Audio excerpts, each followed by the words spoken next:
Hello and welcome back to my channel. In today's video I have some age gap romance book recommendations for you, so let's just get right into it.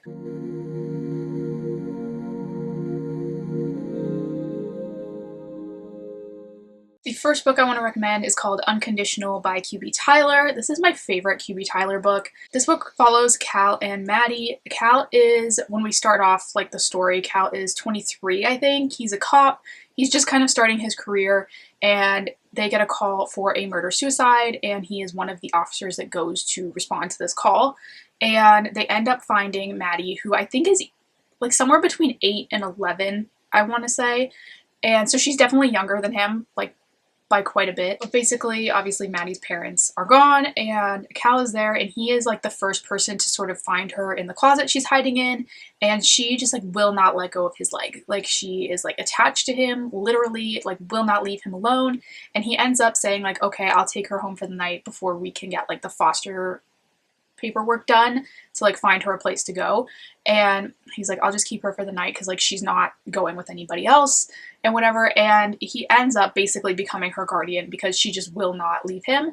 And he essentially, I guess, like raises her, but I don't know. I know like this sounds so weird. There's no way for me to make this not sound weird, but they live together, but really they're just like roommates. Mostly, I would say, is how the dynamic in the book kind of reads. Like, you don't feel like he's her parent or anything like that.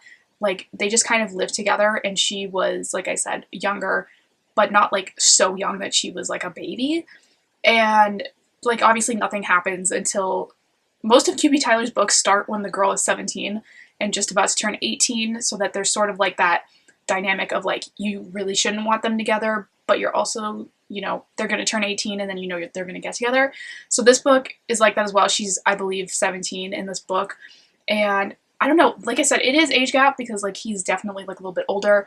And I just really like this one for whatever reason. And like I said, QB Tyler does these sort of like more taboo romances so well that even if it sounds completely insane, you'll probably like it because they're that good. Next is the Wolf Hotel series by K.A. Tucker or Nina West. They seem to be published under both, but this one is, I feel like, a really like under the radar K.A. Tucker series, probably because it's mostly published under Nina West. But this one follows a girl who is raised in this like very like church going kind of small town family, I guess. Her name is Abbi, and she has always kind of believed that she was going to marry this pastor's son. They've been together forever, you know, like high school sweethearts, the whole thing.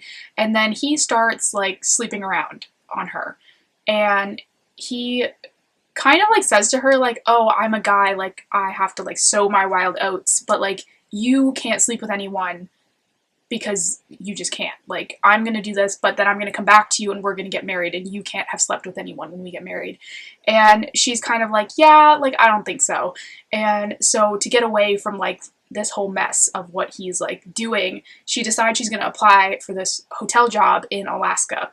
And she gets it. She moves to Alaska for the summer, and she ends up meeting Henry, who is like the owner, like the CEO or something of the resort that she's working at. And she meets him like pretty quickly, and he just like is instantly sort of like fascinated with her.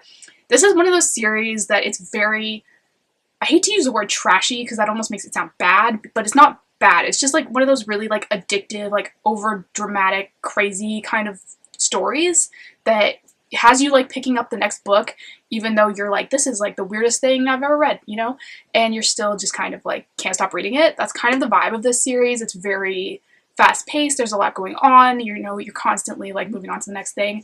I personally really thought it was fun. That's probably the best way I could describe it, is fun. It's not, you know, super emotional or serious or anything like that. It's just like a lighthearted, fun series. And definitely like age gap, she's a lot younger than the guy in this one. Next is Lessons in Sin by Pam Godwin. This one is a little bit on the crazier side of things. It definitely kind of crosses that line in the smut department that I think a lot of people are not willing to cross. And I'm probably one of them. This book did go like a step too far a couple times for me, where I was like, okay, you know, I probably could have done without that. But like, just a warning, if you're going to pick this one up, that it is definitely like out there in that sort of area of the story. This one follows Magnus and Tinsley, and Magnus is like the head of this, I think it's an all girls like boarding Catholic school type thing. And Tinsley ends up getting sent there, and she sort of just like makes it her mission to like annoy Magnus. Like she's like, I'm gonna get in trouble and like do all these things because I want to like annoy him, basically. And all the other girls in the school are like obsessed with him, and he's always just like pushed off their advances and whatever because they're students. But this one girl, of course, like gets under his skin, and like I said, it's definitely a little bit out there and a little bit, you know, crazier when it comes to the smut, but it is a pretty decent like story overall. Like I actually like this a lot more than I thought I would. It had a lot more plot than I was expecting, to be honest. But it is like obviously age gap. He's much older. He's the head of the school and she is a student. I can't remember if she's 18 in this or not. She may like turn 18 or something like that. I'm honestly not sure. But there was definitely an age gap involved in this one. Next is Everything for You by Chloe Liese. This is, I would say this is probably my favorite romance, to be honest. This is part of the Bergman Brothers series, but you could read this on its own if you wanted to. This one follows Gavin and Oliver is one of the Bergman siblings. And he's sort of like a goofball. Like when we see him in the other books, he's always like pulling pranks on people and like doing different things.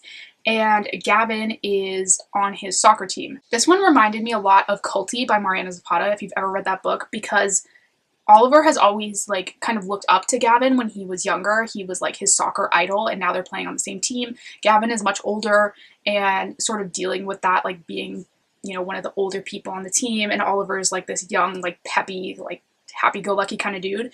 And so it's definitely got like the grumpy sunshine thing in it. This book has so many good tropes in it. I really feel like this is like so underrated. It's got like an only one bed scene. It's grumpy sunshine. It's age gap. It's just like so good. And I think they become co-captains in this, and that's like sort of where they start butting heads, but they're also neighbors. So they live like right next to each other. And so he's always, you know, like prancing out of his house being like, good morning. And he's just like growling at him. And I loved this book so much. It's such a good age gap, grumpy sunshine, sports romance. I recommend this one all the time when people ask me for romances because I truly, truly love this book. And I just think it's so good. Next is Eyes on Me by Sara Cate. This is the second book in the Salacious Players Club series. I personally really did not like the first book, so I was hesitant to give this one a shot, but I did end up really liking this one. It's a lot different than the first one. This one follows Garrett and Mia, who are step-siblings. She is, I believe, 23, and I think he's 35. Mia's dad marries Garrett's mom when Mia is 8 and Garrett is 25, so he's pretty much like, you know, like already living his own life. Like it's not like they were raised as siblings or grew up in the same house or anything. Like he's probably, I don't remember exactly like what his like context of when he left home was, but I'm sure at that point like he was living outside of the house. He didn't really live with her, but they've always kind of had this like animosity between them. And he one day is scrolling through a cam girl website when he comes across one and realizes that it is her. And he kind of like sees her in this whole new light and is like, whoa, I have to go like see her in person to see if this is like the person that I knew, basically, kind of thing. So he drives out to the lake house that she's staying at with their parents, and he kind of realizes like that was her and like all these different things, and he's kind of there, and she doesn't like know why he's there because she doesn't know that he saw her. And it's just like really unique, I feel like. And I really, like I said, I didn't like the first one, but I really did like how this one played out. It's, like I said, obviously age gap and sort of got that like step-sibling thing going on, but did really like this one. Next is another QB Tyler book, which is What Was Meant to Be. This one I really loved as well. I just really love all of QB Tyler's books, to be honest. And this one follows Jacob and Whitney, and Jacob is best friends with Whitney's parents. They all went to college together, and he's actually her godfather.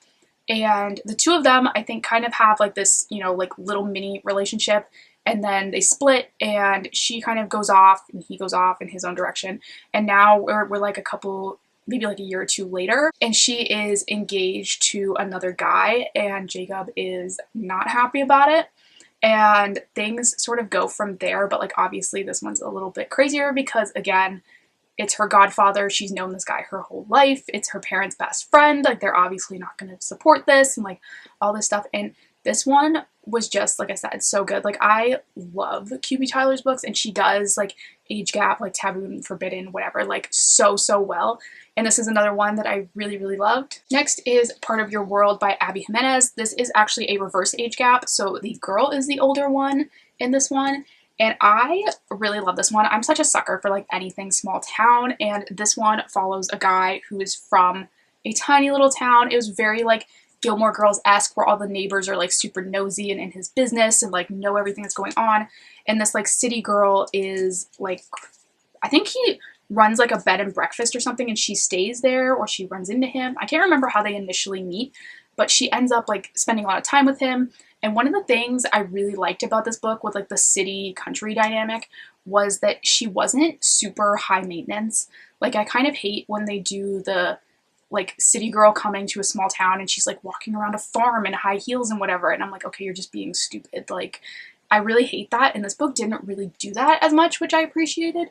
It was a lot more, I think, like realistic of like this girl knew like what to wear and like didn't have any objections to helping him with things he wanted to teach her or like whatever. Like she was just very like go with the flow and like down to do whatever with him, which I liked. And really liked this one. This was the first, actually I think this is the only book I've read by this author. I do have one or two of her other books that I would like to get to, but this is the only one I've actually read, and I did really, really enjoy this one. Like I said, it's reverse age gap where she's older than him, but that didn't bother me. I mean, I never really knew if that was something I would like or not in a book, but also I didn't really notice because they don't bring it up a lot in this book, so there's that. Next is Terms and Conditions by Lauren Asher. I freaking love this book. It is one of my favorite books that I have ever read. And this is obviously the second book in the Dreamland Billionaires series. I feel like everybody has heard of this, but this is an age gap. It is like Grumpy Sunshine. It is arranged marriage. It is all the good things. I love this book, like I said, but this follows Declan and Iris. He is trying to get his inheritance. He has to get married and have a baby and like do all these things that he doesn't really want to do because he's just like, yeah, not for me. And his assistant is like trying to find him a woman to marry, basically. Like she's interviewing all these girls and stuff, and none of them are just like working out for what she's looking for. And finally, I think someone like jokingly suggests like, oh, why don't you marry him? Or he says something like, oh, it'd be easier if it was you.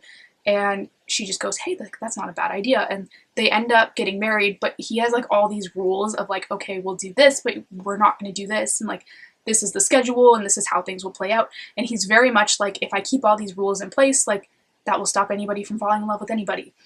But of course, that's not really what happens. And he is older than her in this one, I'm pretty sure, if I remember correctly. I don't remember the exact age gap, but I did really, really love this one. I think what I really liked about this was that he is so, like, putting all these guards up to make sure she doesn't fall in love with him, but he never considers the possibility that he may fall in love with her. And it's just so good. Like, honestly, like, read this if you haven't. It is such a good book. Another one that I really, really loved was Heartless by Elsie Silver. This is obviously an age gap. This follows Cate and Willa. Cate is a single dad, and he is looking for a nanny for his son, but he's having issues with all of these girls he's interviewing, just basically wanting to sleep with him. He can't find a nanny just to look after his kid. Like, that's all he's looking for. And this is the second book in the series. So in the first book, we have Summer, and Summer's best friend is Willa. And in that book, Summer ends up dating Rhett, who is Cate's brother. And so they sort of all know each other, right? And Willa ends up being sort of recommended to Cate from Summer, who says, like, hey, my best friend doesn't have a job. Like, she could nanny for you and she wouldn't want to sleep with you. So, like, it'd be great. And he finally decides, like, he doesn't really have a choice. He needs a nanny and this girl is working. So he's like, fine, you can be the nanny. But he is quite a bit older than her. And so when he starts kind of seeing her differently, he's like, no, she's like a child. Like, I can't see her that way. She's so young. She doesn't want to be saddled with an old guy like me and like blah, blah, blah, and all this stuff. But this is just like, this whole series is so good. Like, they're all 5-star reads, 100%. This one I think is probably my favorite. I just really, really loved it. It's a good, like, Grumpy Sunshine too, but so, so good if you like small town romances. And lastly is All Roads Lead Here by Mariana Zapata. This one follows Aurora and Rhodes. Aurora moves to this small town. I think she like grew up there when she was a kid or something, but she decides she's going to move back there to just kind of get away from her life. And she ends up like renting this apartment from this guy online, and she gets there and Rhodes is there and he's like, what are you doing on my property? Like, get out. And she's like, what do you mean? Like, I rented this place. I have the receipt. Like, I paid for 3 months, blah, blah, blah. And he's like, I have no idea who you are. Like, get off my property. And then it turns out that Rhodes's son had rented out the place to make some money to buy himself a guitar. And so he kind of shows up and he's like, yeah, I listed it, like, and she paid. And Rhodes is like, nope, don't care, she's gotta go. And he finally agrees to let her stay when she offers to pay triple the amount of money. And she's like, you'll never see me, you won't even know I'm here. And of course, like, she kind of starts bumping into them here and there, and things go from there.